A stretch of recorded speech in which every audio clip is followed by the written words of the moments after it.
Hey everybody, it's Joe Trippi, and welcome back to That Trippi Show. This week, we check in on a state that many Democrats probably have written off. Are there signs of optimism? And we zoom out with some new data showing that yes, 34 felonies actually hurts a candidate. Actually, 34 felony convictions actually hurts a candidate. And with the debate a week away, just how much is it going to matter? Alex, where do you want to get started, my friend? I think we should go to Florida, Trippi. Some new polls out. I think it's hot down there. It's too hot. It's too hot right now. I don't want to go down there. You're a half-season resident of Florida. I go there in the winter. Right. We can get into your food wrecks later. Is it, and I wrote it this way, is it real? And yes, I know it's real. But, there's that new poll out, and it's starting to look a little tighter than people might have thought. Is there any shot Democrats have a shot in Florida this year? Yeah, I've said this most of the year. I thought that that Florida was going to be a single-digit race. If Biden could hold it to a single-digit race, then Debbie McChrystal-Powell had a real shot at defeating Rick Scott for the U.S. Senate seat. I've been saying that several times during, when we've talked about the state in the pod. It's now, and I never thought that was a fantasy, that it would be within single digits. But a bunch of things, and we've covered this, we've talked about it a lot, the 6-week abortion ban, the qualification of codifying Roe v. Wade and the initiative on the ballot, protect a woman's right to choose. That right there, just the contrast between DeSantis' 6-week ban and that, plus those 34 felony convictions.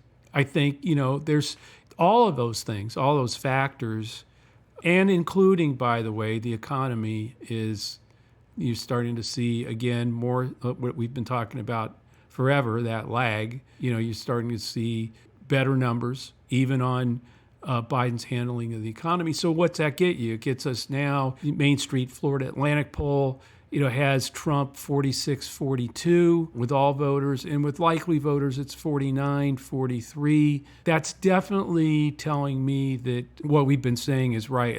Look, it's going to be a single-digit race in Florida between Trump and Biden. And so, I just think that a lot of what we've talked about is actually happening.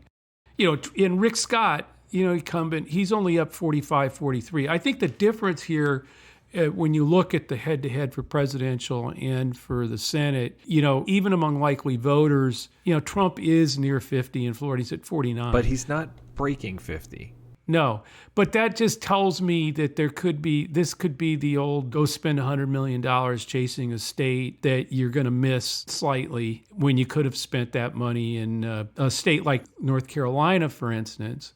Biden only lost North Carolina by, I think it was 74,000 votes. Nikki Haley got a couple 100,000 votes against Trump in the primary there. A lot of them saying they would vote for Biden over Trump. And this is all before the conviction. If I were the Biden campaign, I would put the effort in Florida, but I would put an even bigger effort in North Carolina. And I think if they, with an effort from the Biden campaign to stay as close as they can in Florida, Debbie McChrystal-Powell wins that Senate seat. I really believe that. And then I think if Florida's in single digits, even if Biden loses it in single digits, it means there's a hell of a lot of trouble for Trump in other places, like North Carolina. That's what I'm saying. I think the polling, we always talk about, ignore the head-to-head. When I do look at the head-to-head, I look at where those numbers are, though, and where their ceiling is. And, Trump isn't breaking 50 right now, which I still think he's going to slip a bit. Yeah. I was going to say, I think that him not breaking 50 he has to have Florida, no question, right? Sure. And with how it's gotten more Republican over the years, him not having a commanding lead at this point should be a warning sign. No, that's right. It's more than a warning sign. Like I said, I think it means he's got big trouble in all kinds of other places.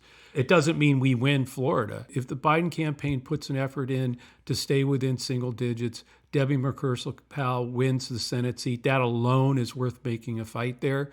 But I would probably lean more into putting a bigger fight into North Carolina and some other states. But yeah, look, Trump only won Florida by about 3.5 points in 2020. It wasn't a big whopping, runaway landslide there. And I think you've pointed out to me that Nikki Haley, won 155,000 votes, about 14%, but despite not being in the race anymore in Florida. So, could it be competitive? Absolutely. Yeah, and I know you mentioned those amendments. I will point out, though, and those amendments have to get 60%. It's abortion and marijuana. Joe, you know how hard it is to get 60 anywhere in the country. I think we've done it twice, but it is very, very difficult. But it should bring people out. That's why they try to make those amendments that you have to get 60%, because they really don't like it when the people put things on and override what things like the 6-week ban.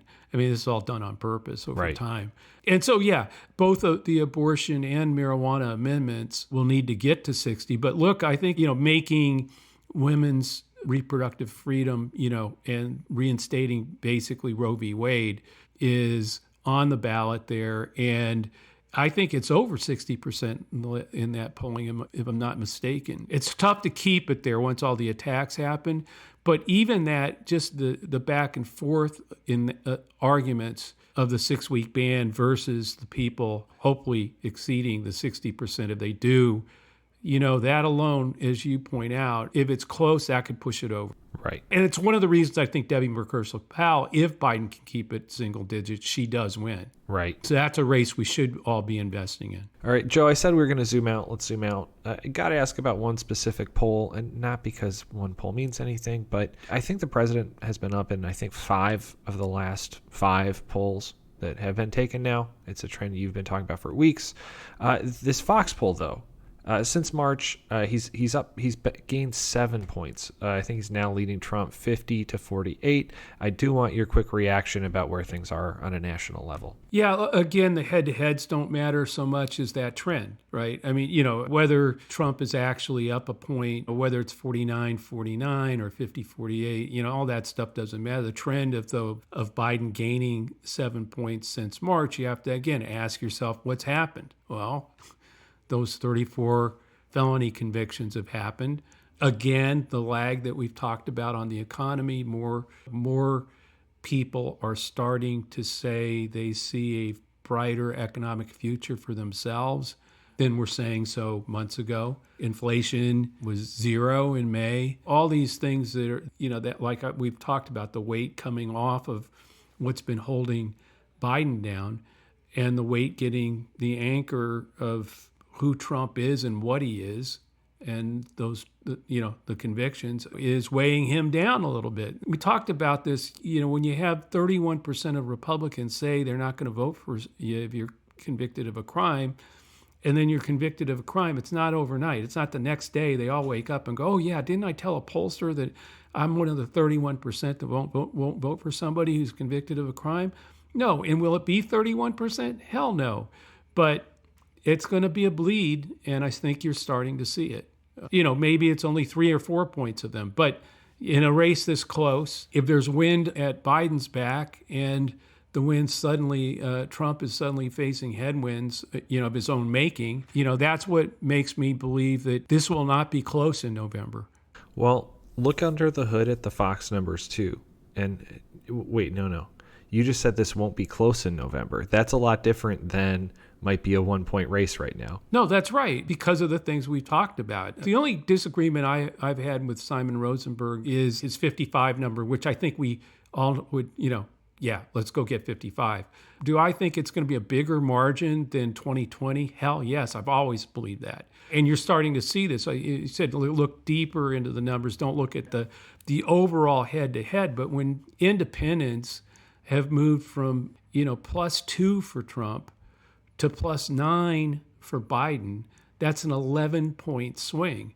Could the trial be hurting Trump?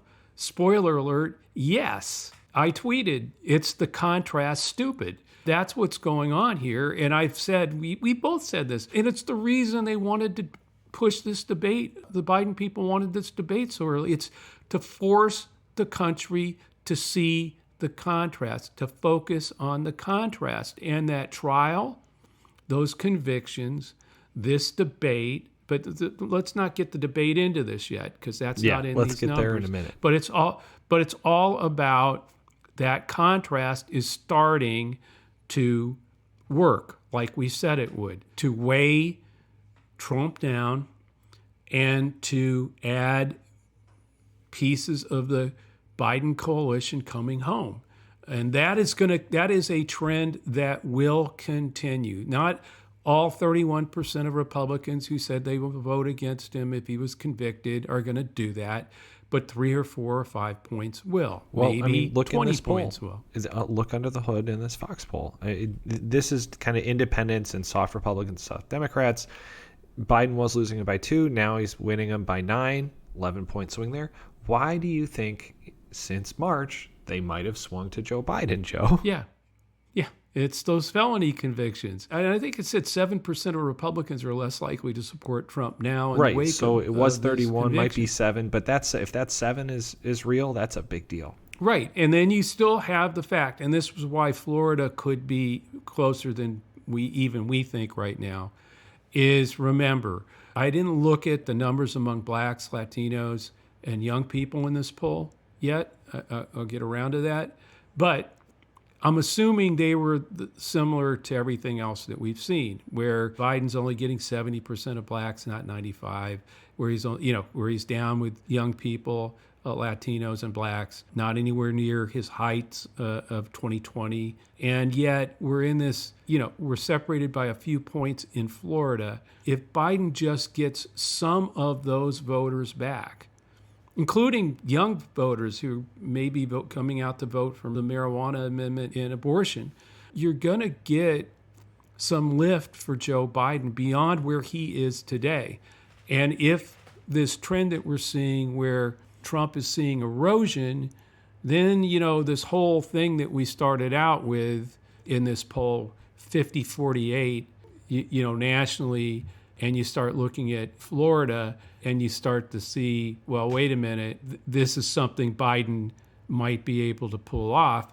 The problem with that is Florida, it's 46-42 with all voters, 49-43 with likely. So Biden gets some growth with blacks, Latinos, younger voters. Trump slips a little bit. Does that turn into a 47 for Trump, 46 for Biden kind of race? That's be great. Debbie, we pick up a Senate seat if that happens. I think that's likelier to happen than Biden actually winning Florida's electoral votes, but I certainly wouldn't count that out.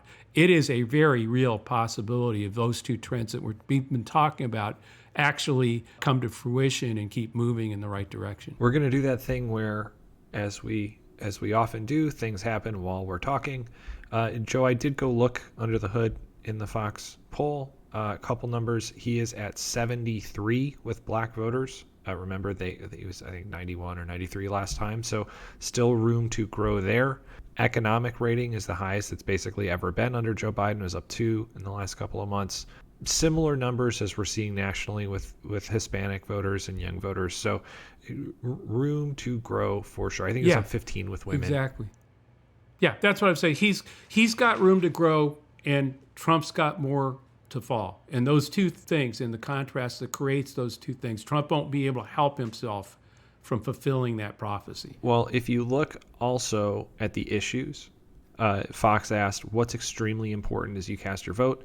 Number one, with like 68%, was the future of democracy, followed by the economy, and then stability and normalcy, which, as we get to the live part of this show, Trump literally just tweeted about it, saying the latest Fox News poll is trash, biased, I'm leading big in virtually every other poll. And then he gets my favorite part. Also, the number one issue in this country is not protecting democracy.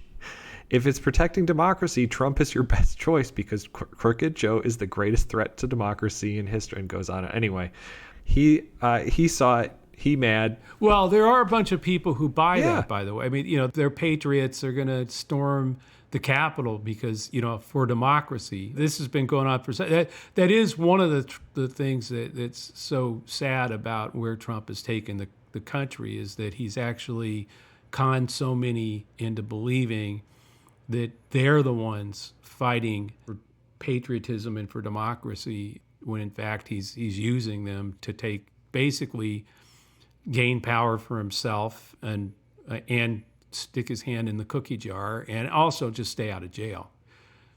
Which, by the way, the one thing I did want to get to is John Harwood has an incredibly, by the way, on Twitter, he's doing, or X, is doing a great job. Harwood interviewed 40 of the 44 Trump cabinet officials, top advisors, who are not supporting him this time around. 40 of his 44 top cabinet officials and advisors aren't supporting him. These are some of the things that Harwood has reported. Quote, 2 of his defense secretaries, 2 of his national security advisors, his chairman of the Joint Chiefs of Staff, and former senior White House aides agree Donald Trump is unfit for office and dangerous to the country and the world. I thought he only hires the best not people. to mention, by the way, but also that there was no mention in that paragraph of 34 felony convictions, but we've already talked about that. You have to believe that Trump is jealous of Putin going to North Korea. Those are basically, these are his best buddies, right? Allies now, right? It's a real contrast. And that's what I think is going to continue to chip away. There are Reagan Republicans who are sitting there, have not voted for a Democrat in their lives, keep hoping maybe there's a third party candidate they could vote for or something, because again, they've been, think about it, being placed into the conundrum of, if you vote with MAGA, you're siding with Putin and the autocrats, authoritarian, a dictator wannabe. You don't want to do that. On the other part, you don't want to be a traitor to your party and actually vote for a Democrat for the first time in your life. And that's the conundrum. Some of those people will stay home. Some of them will vote for a third party candidate. That's something we have to work on. But a lot of them, the Nikki Haley people who kept saying in those, in the exit polls that they'd vote for Biden over Trump. And that was, again, all those were before these convictions. I think it is turning. Forget about the head-to-head and looking at that, but you just look at what's happening with independents, look at what's going on. And I think the lagging, not just the economy lagging, but a lot of the groups that are late movers, and this is something, you and I saw this in Alabama. I think Doug Jones was in the 70s with black voters for most of the campaign. And as the race got more engaged, those numbers kept going up. And not only did we get something like 95%, but it was a higher turnout than under Barack Obama, that Barack Obama got in Alabama when he was on the ballot for president, in terms of just the size and magnitude of that shift in basically the last 6 weeks of the campaign. I don't know that Biden will get all the way back to those numbers, but if you've been through as many presidential campaigns, as many governor's races as you and I have been, Senate races, the Senate race in Alabama, you know that a lot of and young people are another group, Latinos for sure, that move, later as they become more focused. A lot of people in the, older voters are more paying attention to the news and things. Older voters, they just sort of have not bought in totally to the get your information on Instagram. Right. They're not there yet. More and more of them are getting there. But I'm just saying that they're moving sooner. And by the way, Biden's making, doing much better there than any Democrat's done in a long time. But I think these other groups where I see growth happening for Biden, they logically have always moved later in the campaign. So I don't have any qualms about Biden being at 73 in Florida right now among blacks, for instance. That is not going to hold. It's going to go up from there. Does it go to 95? Maybe. But by the way, if that happens and Trump suffers any more erosion, whether it's a single digits or not, again, just point to, go to North Carolina and see how that plays out. And by the way, in North Carolina, they've nominated some of the craziest freaking people you've ever laid eyes on, and that's saying something for the Republican Party. Look, overall, And I think I agree with George Conway on this. He tweeted this. I know we both liked it, which, by the way, likes are private now, which is, I guess, good news for Ted Cruz. George Conway said, people need to stop looking at these polls. The convicted felon and adjudicated rapist needs to be pounded into a political paillard all day and every day between now and November 5th, regardless of what the polls say or don't say. That's what people need to focus on. By the way, a paillard is a classic French dish. It's very thinly pounded. But anyway. Yeah. No, but I totally agree. I mean, that's why we end up talking about these. Basically, because you need to decipher them for everybody who's being told, wait, look at this, Trump's ahead, and all that stuff. But, again, it's not the 52-48, that 2-point difference or 4-point difference kind of thing. No, it's that. It's look at the movement among independents. Are there any signs yet, and there are not, that Biden is drifting up with blacks? No, not yet. But, again, if you use judgment of, in my case, way too many years of experience in this, that number is going to only go up from now. It's not going down. And by the way, if Trump really is sitting at 20 points among blacks, that's even further. That's another place he's going to erode. In other words, all these places where he supposedly has picked up support with Latinos, blacks, I'm telling you, his numbers are going to erode from there. Put aside that 31% of Republicans said they won't vote for, said they wouldn't vote for him if he was convicted. Put aside the 7% who now say they're most likely not going to do it since he's been convicted. That's happening.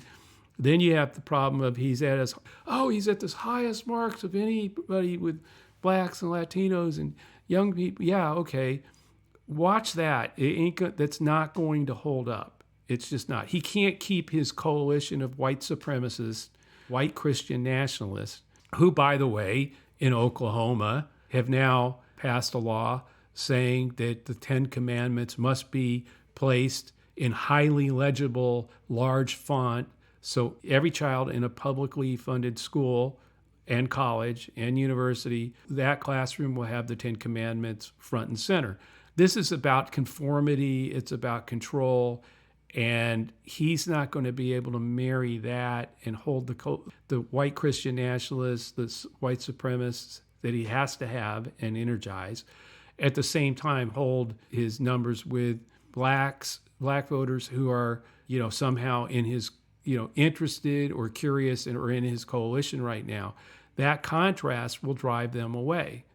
So we'll see, but I think right now, no, it's all Erosionville for Donald Trump, and Biden will rise from here. And that means, it's not going to be a 2-point race. It's going to be, looking at the last 2 or 3 presidentials, it's going to be a blowout. It's going to feel like a blowout. It may only be 5-6 points, 53-47, something like that. But I think electorally there's a real chance the blue wall holds, and like I said, I would not be surprised at all if North Carolina surprises. I'd be extremely surprised if Florida surprised. It's a lot of surprise. We won those electoral votes, but not North Carolina. Before we go, Joe, it's our last show before the debate, which I can't believe is next week. This is one of those things that's being hyped as something that could change the direction of the race. A lot of blustering from both sides, a lot of tap dancing. Trump is once again working the refs. Give us a preview. Just give an overview of what both camps should be doing right now. And I'm curious, from all your experiences in debate prep, what really sticks out as mattering to you two? Having been in debate prep, literally going back probably over 9 different presidential campaigns and candidacies, people over-prepare for them. It does little good to bone up on every single policy issue. And frankly, I don't think Joe Biden needs to. Joe Biden knows more about every single policy issue and confronting him than just about anybody on the planet. He's been, involved in most of these issues. Israel, Gaza, the whole thing. He knows this stuff backwards and forwards. So I don't see that's important. I think the most important thing in a debate is planning on moments that are going to occur. That the 34 convictions, felony convictions, are going to come up. You know that Trump is going to do the two-tier justice system, your Justice Department that's violating the Constitution. All that. You know that's going to happen. Planning for that moment and seizing it is what I think makes makes you the winner of the debate. Either way, by the way. And I think that the reason Trump's in trouble in this debate is because there are probably 5 or 6 different things that you and I could predict right now he's going to do. Right. Yeah. He's going to go off the rails about, whether it's January 6th, whether it's the convictions, and you can goad him into it too. The most amazing debaters are people who they're not only, hey, these are the six moments that we know he's going to do, but how do we help walk him straight into the moment? That's the kind of planning that I would be doing if I were briefing, the president on this. I think Trump, they've got a problem. They could probably brief him on these 6 moments, but whether you have the discipline to actually get it is beyond me. I don't think so. So I think Biden, look, he won the 2 debates in 2020 against Trump. I think he'll win this one. I'm not worried about this in the least. The bigger thing, overarching, is Biden walks in there probably with only these 3 words in his head: contrast, contrast, contrast. Everything on contrast on demeanor, contrast on policy, contrast on abortion's going to come up. There's going to be, how's he going to, so Trump's in there and he's going to both try to brag about, can he brag both about the 3 judges in overturning Roe v. Wade and at the same time do the what he's been doing about, states deciding and it's beautiful. No, it's going to be exactly that. Contrast, contrast, contrast. So Biden knows that's his mission. Then you plan on the 6 or 7 or 3 moments that you really want to make the contrast happen when Trump goes where you know he's going to go. And then think about it the other way. Okay, it'll be interesting to see what they think or what Trump thinks his mission in this debate is, right? Other than just taking the sledgehammer and swinging it all over the place, which I think will work against him. So, no, I think this is easy, much easier debate for Biden, much easier to prepare him for. You don't have to prepare him on any of the issues.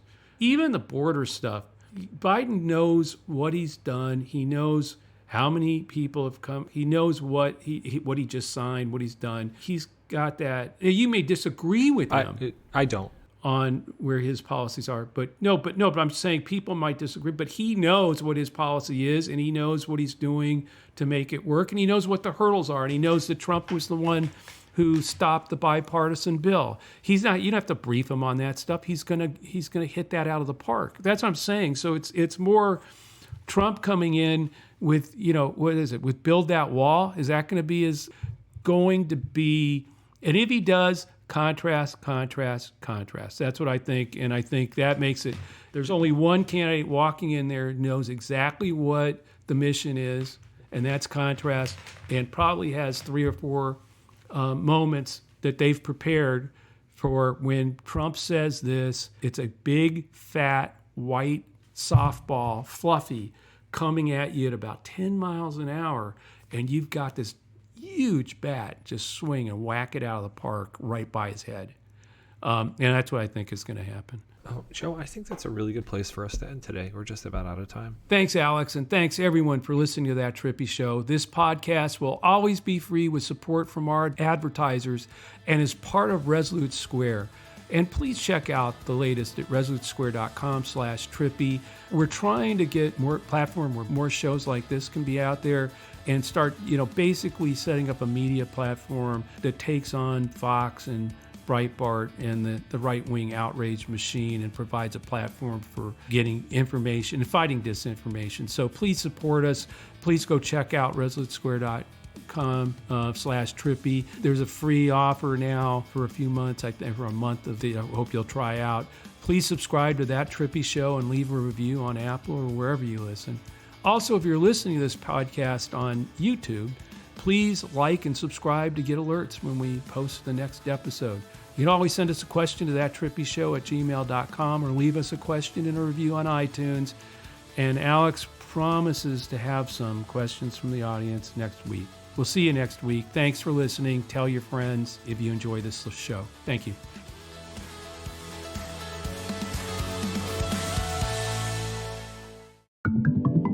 Resolute Square.